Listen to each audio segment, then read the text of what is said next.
vision globale de la santé et du bien-être des personnes.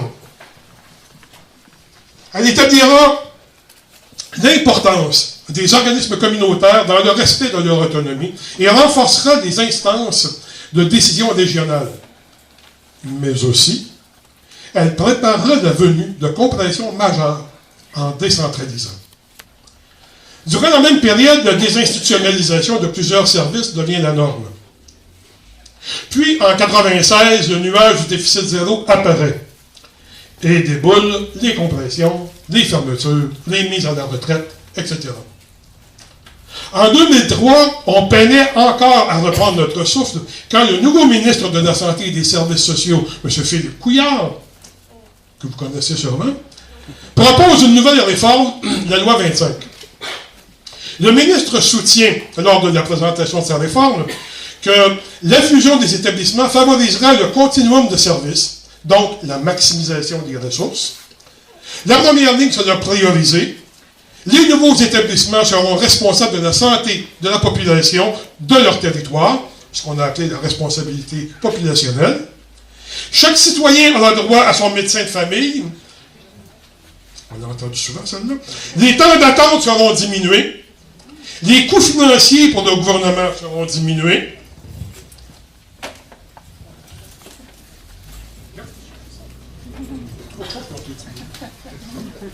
La protection des ressources allouées aux services sociaux sera assurée, supposément un principe de clapet, et les régies régionales seront abolies. Ce sera l'une des plus importantes réformes de structure de l'histoire récente du Québec. 10 ans plus tard, qu'est-il advenu du réseau de la santé et des services sociaux au Québec? On cherche encore quelqu'un pour nous expliquer la notion de responsabilité populationnelle. Malgré l'augmentation du nombre de médecins et de leur rémunération, on se demande qui a un médecin de famille. Le nombre de postes cadres a augmenté de 30% depuis 10 ans. Le poids financier du réseau sur les finances publiques ne cesse d'augmenter. L'atrophie des services sociaux est alarmante. Pour les organismes communautaires, la régionalisation s'est transformée en localisation. Ils se battent toujours pour obtenir un financement à la mission globale, respectueux de leur autonomie et de leur spécificité face au réseau, et qui soit à la hauteur de leurs besoins et de ceux de la population. Et enfin, les régies régionales de la santé et des services sociaux ont été remplacées par des agences avec des budgets augmentés, mais vidés de leurs postes électifs au conseil d'administration. D'ailleurs, le changement de nom n'est peut-être pas innocent, puisque dans le dictionnaire, le mot « régie » est associé plutôt à des mots comme administration, conduite, direction, gestion, gouvernement, alors que le mot « agence » est plutôt associé à des mots comme affaires, bourse, succursale, intermédiaire, commerce. En 2003, le Dr Ducil déclarait en commission parlementaire « La réforme est hospitalo-centriste. Les directeurs d'hôpitaux, et j'en ai été un, n'ont pas l'expertise pour diriger et réseauter les soins de première ligne. » Ce soir, nos panélistes feront à leur tour un bilan des résultats de cette fusion des établissements, mais ensuite c'est vous qui pourrez prendre la parole pour interroger, pour nous partager vos questionnements et votre propre bilan de la fusion, des jours heureux qu'elle promettait, des beaux grands chants, et aussi des réalités qu'elle a laissées sur le terrain. Je souhaite une bonne soirée. Et là, je passe le pouvoir, depuis le temps qu'elle le veut, à Lorraine Gay, qui ne veut pas avoir une grande présentation, là, je vais la faire très courte. Lorraine Gay, qui est une militante chevronnée, bien connue dans le mouvement communautaire, le mouvement féministe, dans la santé également, et qui va donc animer la soirée. Merci, Lorraine.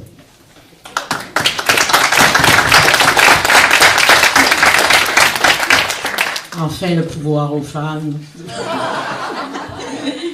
Alors, comme disait Jacques, je ne sais pas trop si la température de ce soir est symbolique de nos nombreuses perturbations dans le réseau.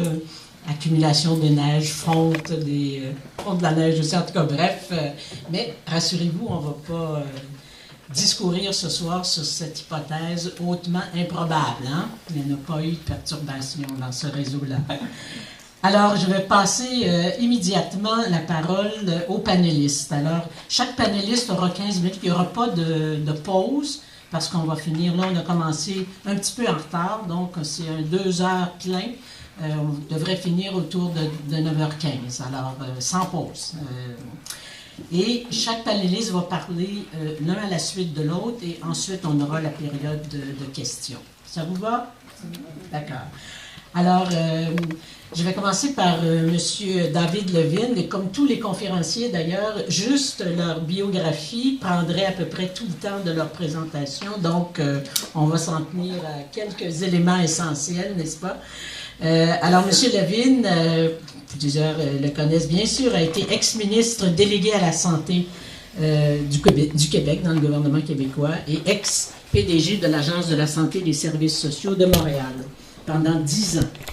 M. Levine est présentement président de DL Consultation Stratégique, qui est un groupe de consultation en gestion et leadership, principalement dans le domaine de la santé. Alors, à vous la parole, M. Levine. Merci beaucoup, madame. Merci beaucoup, Jacques, d'avoir fait l'invitation. Ça fait un plaisir pour moi d'être ici ce soir, sans aucun titre officiel, sans aucun engagement gouvernemental, ni responsable d'aucune structure dans le système qui était pour moi pendant 37 ans de ma vie. J'ai commencé DG d'un CLSI en 1975. On était 3 personnes, Saint-Louis-du-Parc, et l'idée était de créer un environnement où les 42 groupes communautaires, groupes ethniques, disons, dans notre communauté, et les groupes communautaires auraient été capables de se développer. Notre plus grand problème dans le CLSI, c'était d'avoir des médecins. Notre plus grand problème aujourd'hui, c'est d'avoir des médecins. Ça fait 40 ans, presque, plus tard, et c'est la même situation. Si on avait regardé le rapport Castonguay-Neveu, où il a créé les CLSI et les pyramides hiérarchiques, où il y avait juste 3 facultés de médecine à l'époque, alors il a créé 3 pyramides, et il a prôné vraiment le développement de la première ligne, pas le développement des hôpitaux, c'était la vision. Les hôpitaux étaient là pour répondre à la demande du première ligne. Ça n'a jamais réussi à être mis en application, et c'est lui-même, quand il était ministre, puis André Pierre va expliquer ça plus longuement que moi, qu'est-ce qui est arrivé. Moi, j'étais PDG de l'agence, et effectivement, j'avais le mandat de mettre en place cette réforme.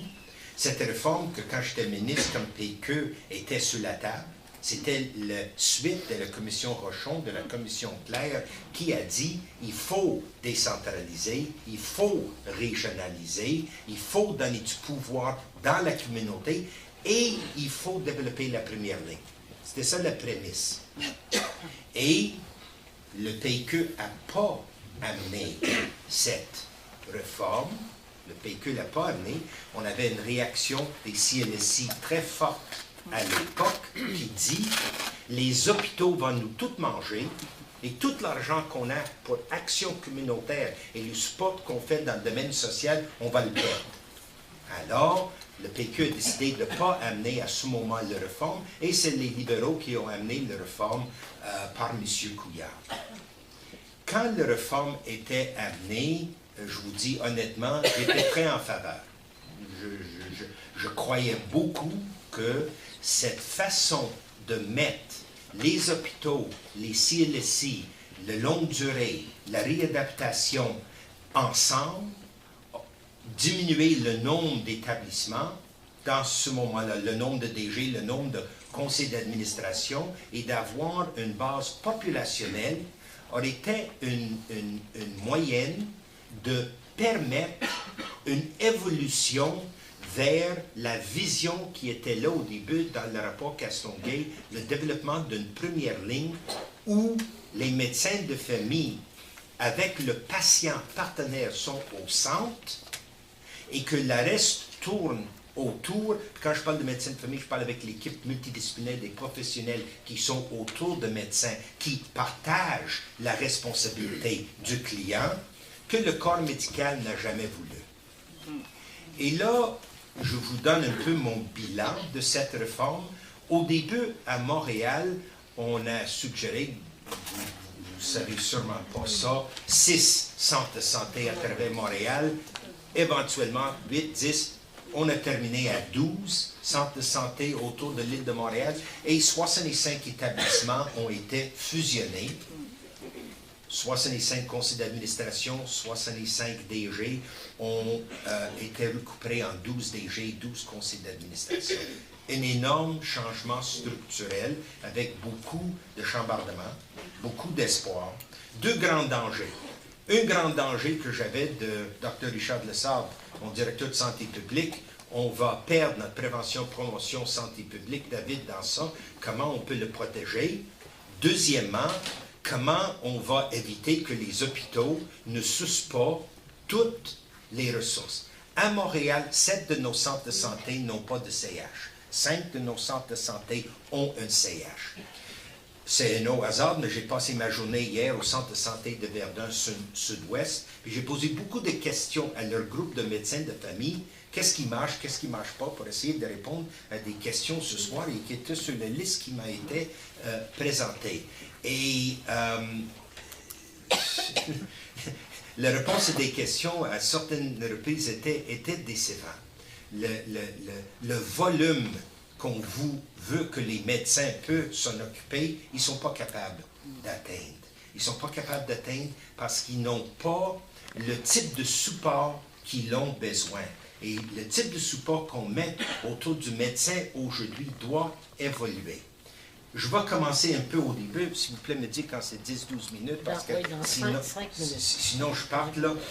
Dans le continuum de soins, oui, il y a certaines avances parce qu'il y a des cliniques de gestion maladies chroniques, titre d'exemple, clinique diabète, à laquelle quand l'omnipraticien reconnaît un problème de diabète, il peut vous envoyer à ce groupe-là où vous avez des professionnels, vous avez une infirmière insulothérapie, c'est à l'extérieur de l'hôpital, ça se trouve dans le CLSI, où il y a des spécialistes de l'hôpital qui donnent un coup de main, et le centre de santé a réussi à récupérer un certain nombre de ressources pour permettre ce clinique. Alors, dans ce sens-là, oui, il y a un suivi mieux que c'était. Est-ce que le suivi est souhaitable? Est-ce qu'il y a un continuum après? La réponse est non. Pour un certain nombre de maladies chroniques, il y a une intervention intéressante. Est-ce qu'on a réussi à réduire les temps d'attente dans notre réseau à cause de la réforme? La réponse est non. On n'a pas réussi à réduire ça parce qu'on n'a jamais mis en place ce qu'on devrait avoir mis en place pour les réduire. Puis si on a nos échanges plus tard, je vais peut-être être capable d'expliquer ça. Réduction de coûts, absolument pas. Zéro réduction de coûts dans l'ensemble de systèmes de santé. Est-ce qu'il y a actuellement une croissance du coût? Le plus grand croissance du coût, c'est le salaire accordé au corps médical. 550 millions cette année de problèmes d'argent dans le domaine de la santé viennent à ces augmentations. Si ces augmentations ont encouragé une meilleure prestation, plus grande accessibilité, un plus grand suivi, peut-être on aura un peu pour notre argent. Ce n'est pas le cas. Et si vous regardez les données, les médecins, avec leur augmentation de salaire, donnent moins d'heures de service qu'avant. Il y a plusieurs raisons pour ça. Les jeunes médecins, des fois, ils se marient ensemble, n'ont pas besoin d'autant d'argent. Il y a beaucoup de raisons pour ça. Mais avec les augmentations de salaire, mieux des fois de rester à la maison fin de semaine avec les enfants que de offrir cette accessibilité à la population. Est-ce que les services sociaux ont été protégés? Je peux vous dire que ce qu'on avait, on gardait. Est-ce qu'il était augmenté? La réponse est non. Est-ce que le système reste encore hospitalo-centrique et le gros de tout l'argent passe pour la nouvelle technologie, le nouveau médicament? La réponse est oui. Un exemple de ça, on a, vous savez, à Montréal, la construction de CHUM, de CUSUM, de Saint-Justine, de l'hôpital juif. Il y avait 800 millions qui étaient prévus pour Maisonneuve-Rosemont. On a probablement pour 7 milliards de dollars de construction des hôpitaux. Comment on peut dire qu'on n'a pas un système hospitalo-centrique? Et dans nos hôpitaux, on fait des lits privés partout, qui n'est pas le cas en Europe, qui n'est pas le cas ailleurs et qui n'est pas nécessaire. Ça va coûter beaucoup plus cher à gérer ces établissements que ça coûte actuellement. Et on n'est pas encore confronté avec ça. Et parce que ces établissements ont la puissance et la pression politique, c'est là où ça risque de passer la majorité de chaque nouveau centre qui peut être disponible dans le domaine de la santé. Si on avait au début investi dans la première ligne, et pas juste 2 infirmières il y a 8 ans, mais un certain nombre important de personnel pour aider dans ces environnements, ça aurait changé d'une façon importante. Si on avait augmenté, vous savez, à Montréal, on fait à peu près 120 millions maintenant dans le milieu communautaire. Moi, je calcule qu'on reçoit à peu près 500 millions de bénéfices de l'investissement de 120 millions. Je l'ai répété à plusieurs reprises pendant que j'étais là.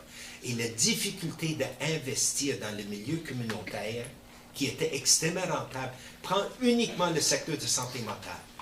Le support qui est accordé dans ce secteur-là, et c'est démontré dans tous les programmes, je ne sais pas, vous connaissez un programme qui s'appelle Headspace en Australie, en santé mentale, qui est très base communautaire avec des professionnels qui supportent le programme, c'est des meilleurs résultats pour des jeunes de 12 à 25 ans, où vous touchez vraiment où le problème commence. Alors, l'orientation de système pour que ça change réellement doit arrêter d'être hospitalo-centrique et de vraiment faire un transfert dans la communauté. Le problème, c'est que les zones d'influence, les zones de pression ne sont pas... Il me reste 5 minutes?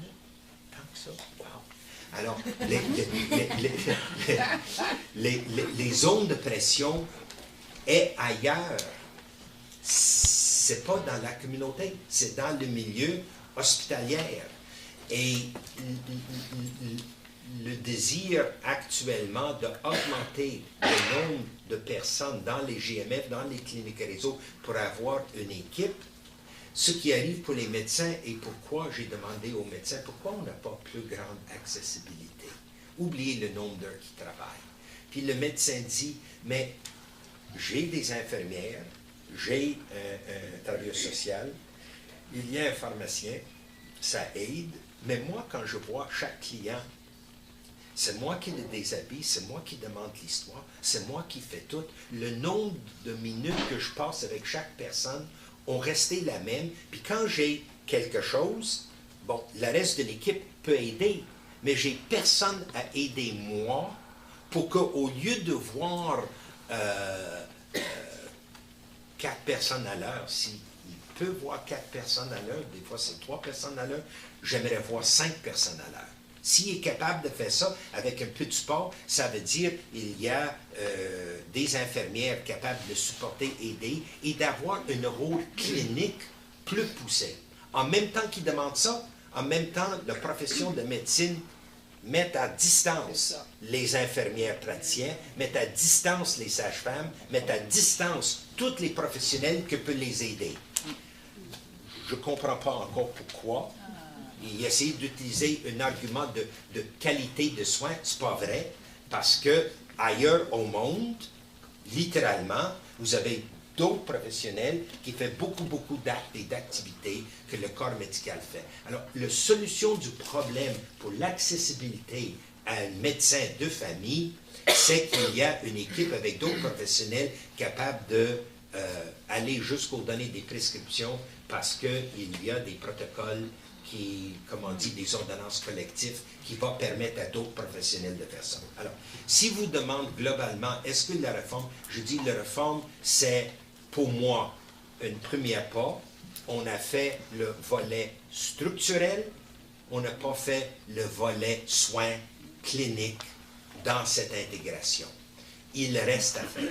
L'approche populationnelle, quand même, si nos centres de santé peuvent évaluer l'état de santé de leur population, connaître qui demeure sur le territoire, et quand ils ont un taux de tabagisme à 23%, puis on veut le réduire à 19%, mais il faut à ce moment que l'agence les donne un petit peu plus de ressources pour qu'ils peuvent faire des cliniques de cessation de consommation du tabac.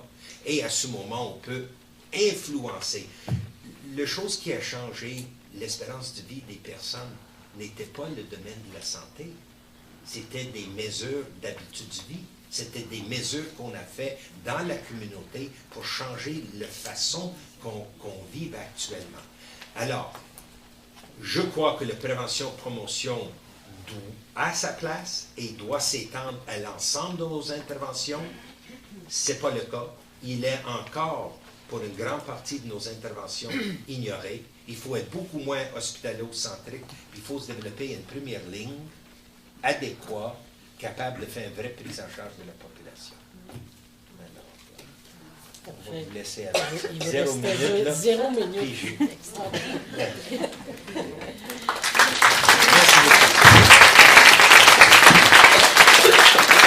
Toujours en direct de la coalition Solidarité Santé sur les ondes de 99media.org. On a le temps de discuter avec vous après. Ce soir, l'événement est comment on dit ça, là? Web diffusé. Diffusion. Bon, c'est ça, c'est moi mon âge. Hein? L'adresse, ça s'appelle, écoutez, hashtag, camarades, hashtag bilan C3S. C'est correct, ça? Ça va? En fait, pour Twitter. C'est le dièse. Hein? C'est ça. Bon. Pour Twitter. Alors, j'ai appris quelque chose d'extraordinaire ce soir.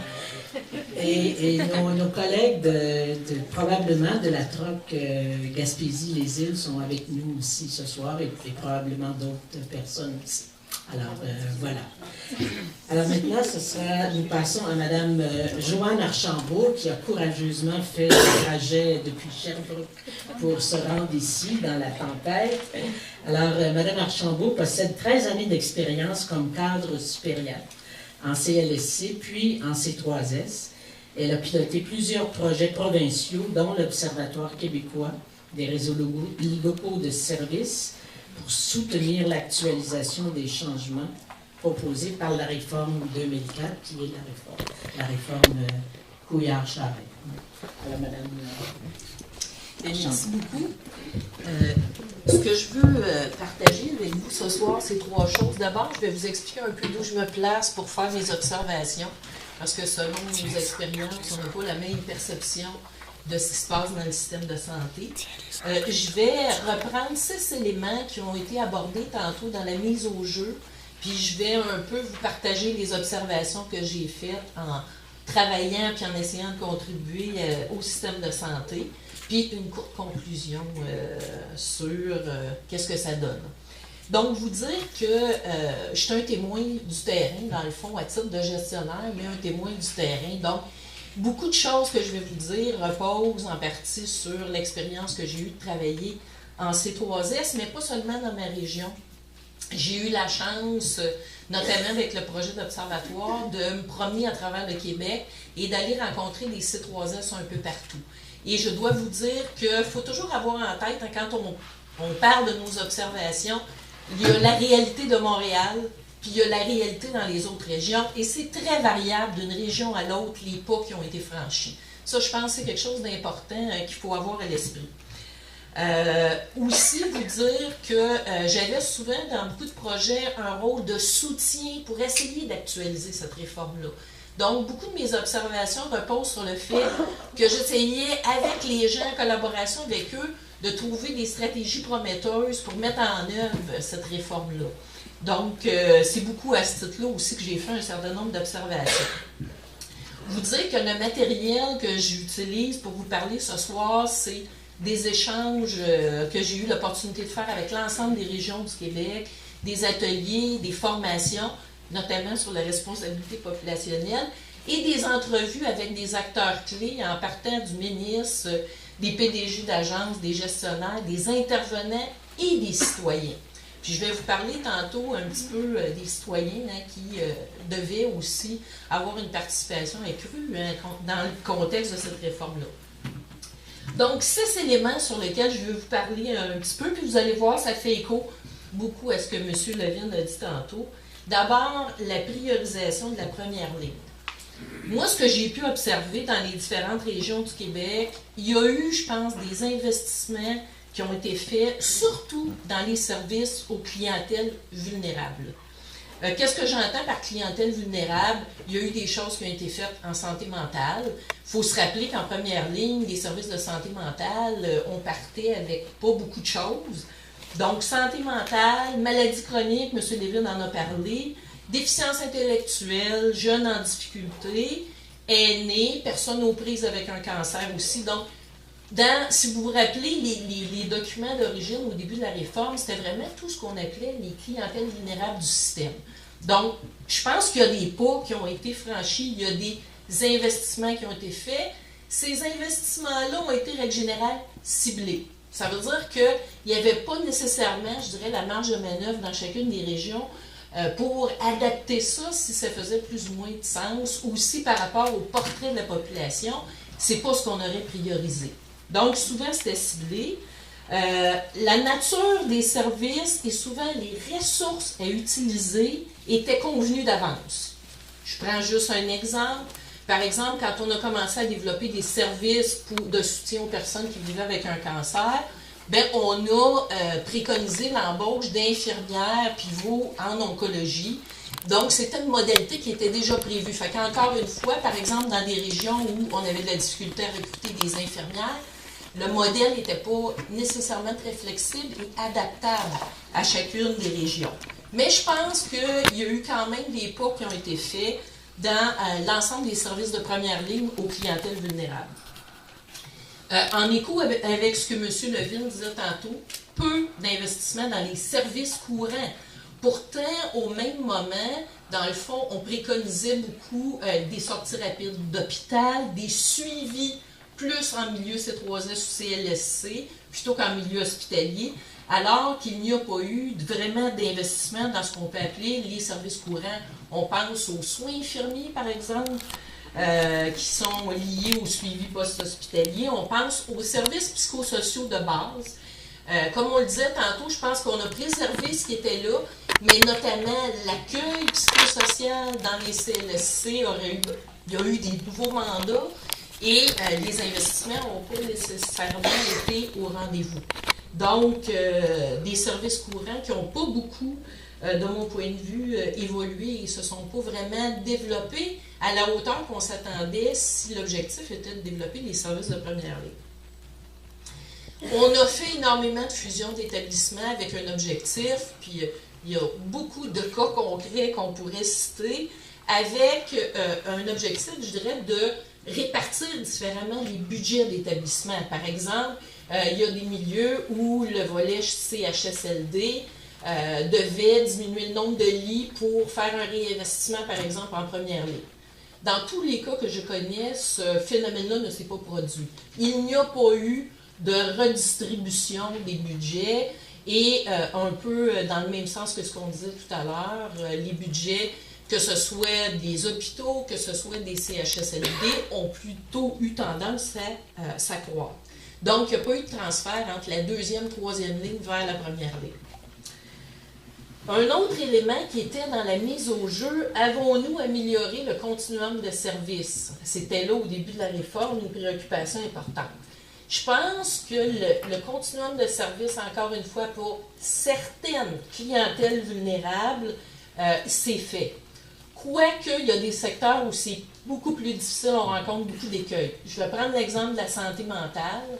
En santé mentale, avec des visions, des perspectives de rétablissement très, très différentes, des fois, entre les médecins spécialistes, les médecins de famille, les intervenants sociaux, le milieu communautaire. Donc, on a fait des choses, on a mis en place des services, mais un peu partout, c'est difficile et parfois, le soutien qui est fourni aux citoyens n'est pas à la hauteur de ce qu'on aurait souhaité. On a vu apparaître dans le système des rôles spécifiques où les gens devaient s'occuper du continuum de service. Dans certains cas, ça a eu, je pense, une valeur ajoutée intéressante. Ça a favorisé une plus grande continuité de service. Pensons, par exemple, les gestionnaires de cas avec des personnes âgées. Puis encore là, d'une région à l'autre, c'est très variable. Il y a des régions où le modèle fonctionne bien, il y en a d'autres, ça fonctionne moins bien pour toutes sortes de raisons. On a vu apparaître des coordonnateurs de réseaux intégrés et dans certains cas, ça a bien fonctionné parce que l'attention de ces gens-là était vraiment sur le continuum.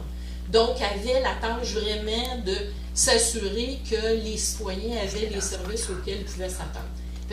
Sur ces éléments-là, je pense qu'on a fait des pas. En jeunesse, par exemple, avec des équipes intervention jeunesse multi-établissements, on a fait des pas, des fois, notamment pour accompagner des familles qui ne retrouvaient pas de services parce que ne correspondaient pas à un certain nombre de critères. On a vu l'émergence de quelques, j'insiste sur le quelques, équipes interorganisationnelles. Parce que dans toute cette réforme-là, on avait aussi la perspective de travailler davantage en réseau, et pas juste le réseau de la santé, mais de concert, oui, bien évidemment, avec les organismes communautaires, santé et services sociaux, mais d'autres organismes du milieu, mais aussi avec le secteur, les municipalités, le secteur de l'éducation, etc. Donc, on aurait pu s'attendre à ce qu'on voit émerger des nouvelles formes d'équipes interorganisationnelles où là, pour le citoyen, on ne voyait plus quels étaient les mandats distinctifs d'une organisation et de l'autre. Il y en a quelques cas, on s'est promené à travers le Québec pour les trouver, et il y en a qui existent, et ça fonctionne parce que dans tous les cas, on rencontrait des citoyens pour leur demander quelle est la différence que ça avait fait pour eux. Et dans tous les cas, les gens disaient, ben, je sais maintenant où m'adresser et j'ai pu à savoir, moi, est-ce que je dois interpeller le centre jeunesse. Donc, le centre jeunesse, l'hôpital, le C3S. Les exemples qu'on a vus, par exemple, il y a eu des équipes intégrées en jeunesse, centre jeunesse, C3S, milieu communautaire, école, dans des quartiers particulièrement défavorisés, qui ont fait vraiment œuvre utile. On a bien desservi la clientèle, puis souvent avec moins de ressources, mais d'une façon beaucoup plus intégrée. On a vu des expériences similaires, par exemple, en déficience intellectuelle, où des milieux de réadaptation communautaires, C3S, se sont mis ensemble pour avoir une seule et même équipe pour donner le continuum de services. Santé mentale, il y a eu une expérience, je pense à une région en particulier, où on a mis en place aussi une équipe intégrée comme ça, avec des organismes du milieu, notamment qui avaient des préoccupations autour du logement pour les personnes en santé mentale. Fait que ça, c'est toutes des expériences, je pense, intéressantes. Actualisation de la responsabilité populationnelle, on en a parlé un petit peu tantôt en introduction. C'est un concept qui est compris de façon très variable. Au début de la réforme, c'était très théorique. Pour beaucoup de gens dans les milieux, on ne savait pas trop ce que ça voulait dire. Et ça a été laissé au milieu de s'approprier le concept, comprendre ce dont il était question et agir en conséquence. Aujourd'hui, on peut dire que la responsabilité populationnelle, c'est un peu plus dans le discours. On commence à se servir des données de population. On n'est pas encore rendu à l'étape de se servir de ça pour prioriser les services, mais on a une plus grande préoccupation par rapport à ça. Mais ce n'est pas un concept qui a descendu dans les organisations. Et pour lesquels, par exemple, les professionnels se sont appropriés le sens de ça et ils n'ont pas vu nécessairement de changement de pratique. Puis je pense que c'est par là que ça va passer. Il y a des habiletés requises pour travailler dans cette perspective-là et elles n'étaient pas nécessairement maîtrisées au début de la réforme. Augmentation des postes-cadres, tantôt dans l'introduction, Jacques en parlait. Plusieurs facteurs combinés expliquent, je pense, cet accroissement-là. La taille importante des organisations, vous aurez sûrement des commentaires là-dessus, mais aussi l'étendue, la diversité des programmes avec lesquels on s'est retrouvé en CSSS. Donc, toute population